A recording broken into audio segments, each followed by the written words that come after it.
Hey guys, it's Elizabeth, Finding Elizabeth, and today is Monday, November 9th. Why do I seem so far away? Do I want to be closer? Okay. And it's Monday, November 9th, 2015. This is my week 82 post-op vertical sleeve gastrectomy update. How are you guys doing? I've been home for a week feeling like, okay, this is the week I have to kick it back into gear and get back into my regular routine. My starting weight in January of 2014 was 402 pounds. My weight at surgery was 360.6 pounds. That was April 14th, 2014, and I had vertical sleeve gastrectomy. I can't believe I don't remember my surgeon's name, but it was Kaiser South Bay here in Southern California. My weight last week was 204 pounds. My weight this week is 202.8 pounds, and the lowest I've gotten is 199.8. So still not back to Wonderland. I've lost 1.2 pounds since last week, which actually I'm sort of shocked by, but I will take it. And that's a total loss since January 2014 of 199.2 and 157.8 since surgery. What do you guys think of these glasses? They're like bigger than I usually have. I don't know. Let me know what you think about my glasses. Anyway, the other thing that I'm tracking lately is how much weight I've lost in the last 12 months and in the last 4 weeks. So in the last 12 months, I've lost 49.8 pounds. In the last 4 weeks, I've lost 3 pounds. So those numbers motivate me. I think I should still be at above 50 pounds in a year. And 3 pounds, it's okay. That's kind of what I've averaged lately, but it's really due to the fact that I've been traveling so much and haven't been really working a consistent plan and doing what I'm supposed to do. I mean, this isn't rocket science. If you don't, particularly when you're almost 18 months out, if you don't do what I guess actually I'm more than 18 months out. Yeah, I guess last month was 18 months.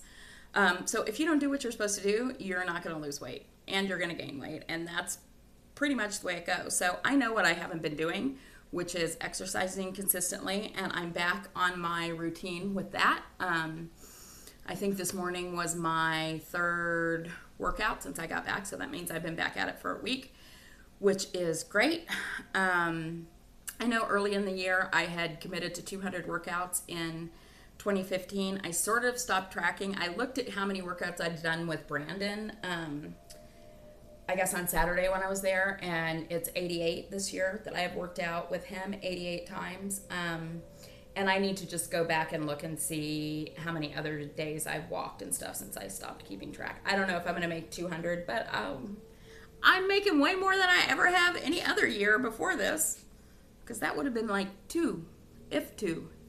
Anyway, so I've talked before about like kind of phasing back into a plan instead of like trying to do everything all at once, because I think that's sort of a setup for failure.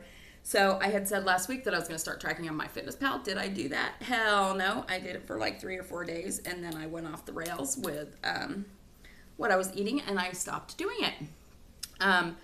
So this is what I decided. Yesterday, something popped up in my Facebook feed that's like, a year ago, remember? And I had posted, and it was a posting about this sheet. At the time, those of you, I don't know if you can see it, but I'm going to put a link down below with where you can download the sheet. So this is what we used to call, for those of you who are new, the Betty Lou Who goal sheet.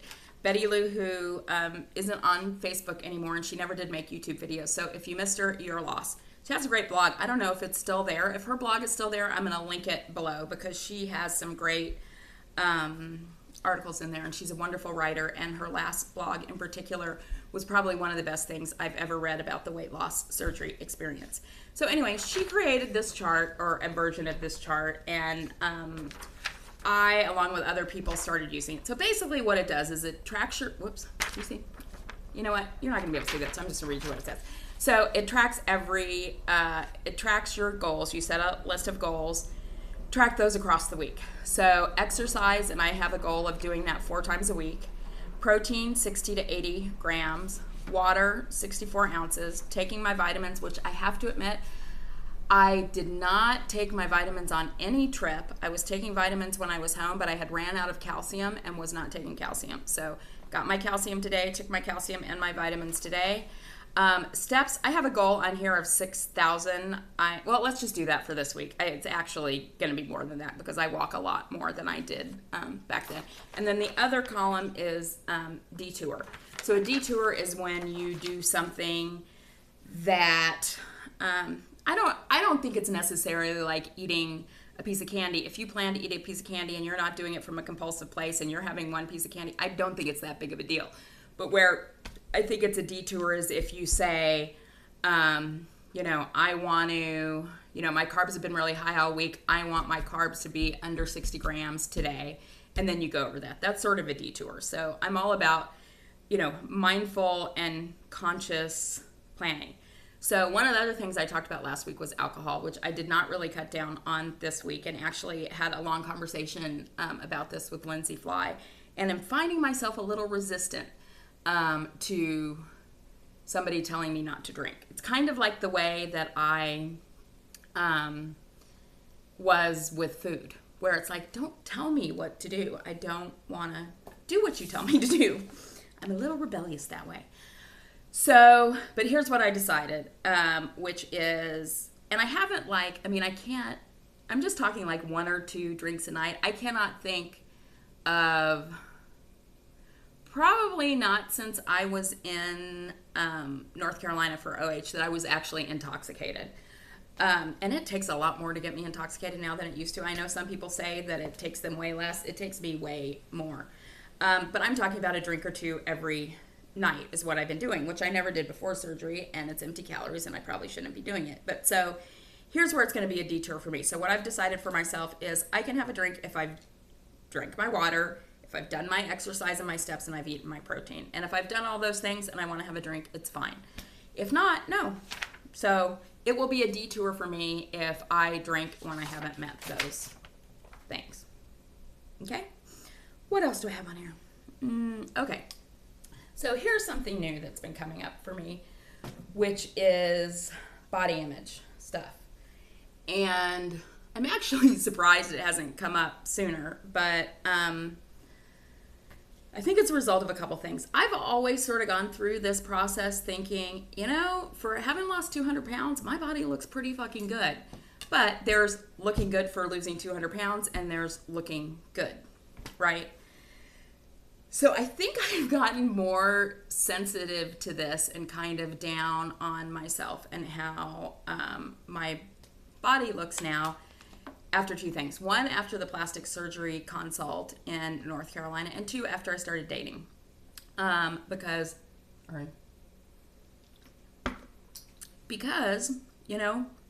it's not just me looking at it now. And I look pretty good in clothes. And not in clothes, not so much. So I have been saying for a while that I was going to do a skin video when I lost 200 pounds. And I'd done a couple skin videos before. I actually recorded one the other day.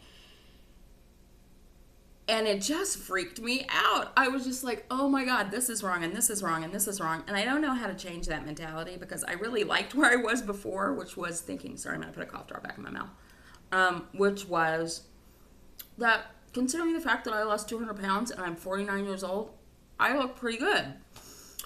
So, I don't know. Something I'm struggling with. I had also said in the past that I didn't really, that I was up in the air about plastic surgery. Part of me is from the pain perspective because I hear what Gracie said. I hear what Nirvana's saying. I guess I'll get an up close and personal view of what happens when Patty has her surgery. But now I really want it. I've worked really hard to lose this weight. I've worked really hard exercising consistently for 18 months. And, I want to have my body reflect that. So I'm going to go get a consult with Dr. Katzen next week, which is exciting. And then I just have to figure out how I'm going to pay for it, which it's a thing. It's a big deal. It's going to take me a while. And then figure out, who's going to stay with me because I live alone. And even if my son was here, I don't think I could count on him. He was great after I had surgery, but helping after you have laparoscopic surgery versus helping after you have plastic surgery, I think is a totally different thing. So anyway, I may make that skin video again. I don't like the one I did last week. We'll see. I need to get a little more comfortable with that. But I do really want to show that, I do want to show what it looks like to have lost 200 pounds. I actually want to show what it looks like to have lost 225 pounds, but we'll get there. What else was good last week? Oh, some fun things last week regarding fashion. So I love clothes now. I didn't before. I hated shopping. And there were two kind of fashion-related things that happened this week that were really cool. So one is that I'm going to be in a fashion show this Sunday. It's like an annual event in LA that's kind of like a women's empowerment thing. So I think it's called Love My Body fashion show. And when I was in for the fitting, I noticed there were people, I was probably mid-range. There were people who were thinner than me. There were people who were heavier than me. So I think it's about, embracing all body types. So I went to Beverly Hills to go get fitted and see what outfit they wanted for me. And I was a little nervous, but they had this outfit that I just absolutely love. It's this beautiful red sweater. They have a black pencil skirt. I may wear that, but I'm also going to take some black pants and my new black boots that I showed a picture of on Facebook. And I just loved it. I loved the outfit. But what else was cool was, walking around the boutique, I could wear those things. And they had this really cool, I posted pictures on Facebook of it with Patty, this long, she calls it a Sherpa thing. I don't know what it is. It's suede on the outside. It's furry on the inside. And it's long. And it's just gorgeous with jeans and boots and a shirt underneath. I just loved it. And it was like not anything I would have ever worn before. I mean, it's like something you notice. If somebody's wearing it, you notice it. And it's cool. So that was cool. And, how many times am I going to say cool in this video? Usually I say awesome a lot, but I guess today it's cool. Lost my train of thought. So the other thing was, I know you guys know that Patty was in a fashion show a while back for, and why can I not think of the name of the line? Well, I'm going to post it below. I'm going to post Patty's link below. But they had, she had a little event where we could go into the showroom and look at the clothes. And I had loved some of the clothes online, but I'm just really hesitant to buy clothes now without trying them on. Used to was all I ever did because I didn't want to go shopping. But now it's just I'm kind of particular about the fit, and I don't know what sizes actually fit because it depends on who's making the clothes. And then we just heard a presentation about the clothes and the concept of their retail boutiques. But got to try on these clothes that were so cool, and it was so my style of stuff. I love off the shoulder, and so I got to buy things. The bad part was you didn't get to take them home with you. I don't have them yet, but I will have them soon, right, Patty? But I don't know. It's just really cool to be able to go into a place like that and have many options of things that fit me, even though it was predominantly samples. It's just freaking amazing and so much fun. And I need to win the lottery so I can just go hang out with my friends, buy new clothes, and go on dates. But, oh no, I guess I probably have to buy a ticket for that to happen. Okay, dating. I want to just give a quick update on that because I've gotten some great comments and messages from people who said they could really relate and were experiencing similar things. So I thought I'd keep talking about it. So how's dating going? Well, it's going really good, and it is really fun. And I think I said last time I've never dated like this, where it's dating multiple people at one time, meeting lots of new people, and it's sort of incredible. I mean, I have met, let me tell you guys where I'm meeting people. I'm meeting people on Tinder, and I want to throw that out there because I previously thought that was, primarily a hookup site. And what I found, I tried it for the first time when I was in London, met a great guy who I still, talk to. I mean, it's not going anywhere. He lives in London. But I had a great time with him, and I got to walk around the city with someone who was from there. And, it was just really amazing. And he was a super quality guy. And honestly, everybody I've met from Tinder has been a quality guy. But I was hesitant about doing it at home. I did it in London. I did it in North Carolina. And, met a good guy in North Carolina too. But I was hesitant about doing it here because I think there's one thing, travel dating is different than, doing it here. And I don't know, but I did. After I got back, I've gone on 3 dates in the last week. 3 dates in the last week. Is that crazy? With great guys. And here's the thing. This is what's so interesting to me. is these people are all so different, from the person I met in London to North Carolina to the people I've met here to I met someone else in Baltimore, although it wasn't through Tinder. All very different kinds of people. All really interesting and with, different qualities that I like for the most part. I mean, there was one guy I met last week who I really liked, but was just a little old for me. And it's so bizarre because I've never done that. I've never dated more than one person at a time. I've never gone out on 3 dates in a week with different people. And you have the people who you connect with on more of a like intellectual level. So, you have a real rapport that way. And then there's people who you connect with where there's just really great chemistry and you also connect with on a talking level. And then there's, this guy I went out with on Saturday night, I went to dinner with, who I thought he was very attractive and very nice, but he was a little, he was just a little shy and seemed a little anxious. And I just wasn't sure, what was what. Walked me to the car. Let me tell you, loads and loads of chemistry. And we'll be seeing him again soon. But it's different. I didn't have that initial like total click with him, but then, anyway. So it's just super fun. And I don't see myself right now wanting to date just one person. So I'm liking it. It's really fun. Oh, and the reason I wanted to throw out Tinder was because I actually recommended it to somebody else in the weight loss surgery community, someone who is more in my age group, which generally I think people think of Tinder as for younger people. Got a message from her today saying she met somebody great on Tinder. The thing that's awesome about it is it's super fast. I mean, you do it strictly based on, initially based on pictures. You have a little conversation, you start texting, you meet, you figure out if there's chemistry, blah, blah, blah, blah, blah. But anyway, if you're looking, you might want to give it a try. It's not the hookup app that I thought it was. There is not a single person that I've met that assumed there was going to be a hookup. So anyway, what else? We just want to talk real quickly about last night's The Naked Truth. It was a sort of milestone show for us. We had on Dr. Timothy Katzen, who's a plastic surgeon. That's the first time we've had someone on who wasn't a weight loss surgery patient. It was amazing. If you haven't watched it, you should. I'm going to put the link down below. He answered, I feel like I'm pretty well informed about things, but he answered so many questions that I had no clue about. And so we are going to be having other people like that on. And we're always going to have our weight loss surgery peeps on, but we're going to have authors. We're going to have him back again. We may, every once in a while do a show during the week that's not on Sunday so we can accommodate some of these experts. I'm going to have Brandon, my trainer, on soon. But so just want to let you know if you haven't watched it, and subscribe. Can you subscribe to the channel? I really, we have a long way to go. I have to have 10,000 subscribers either on my channel or on The Naked Truth to be able to access all the tools that YouTube Space LA has, even though I have connections there, which is a little frustrating, but whatever.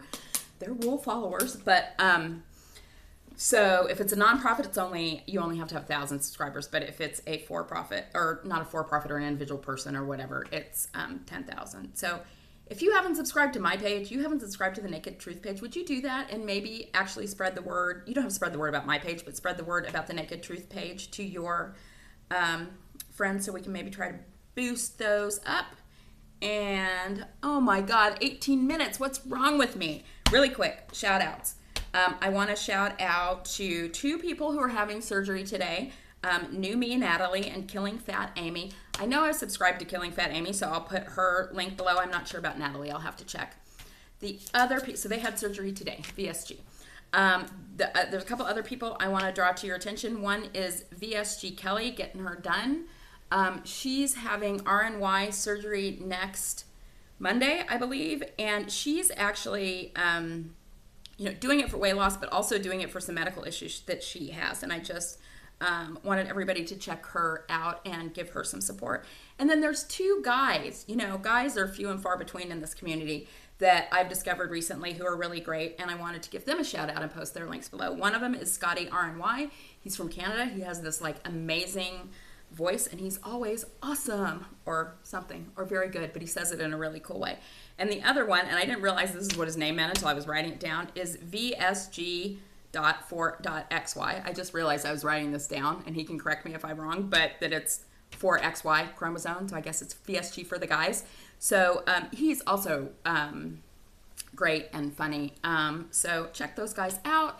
Have a great week, and I will not be on The Naked Truth this week. Jennifer's going to be co-hosting with Tanya, So if you haven't seen her for a while, and 50 Shades of Maintenance. I want to put a link to last week's show. Last week's show was really awesome. I am just so grateful to Phil and Tanya and Kirk for continuing to talk about this journey and for being really authentic and vulnerable in terms of the things that they're sharing on that show. So if you're not subscribed to that, check it out. And I think I've talked enough.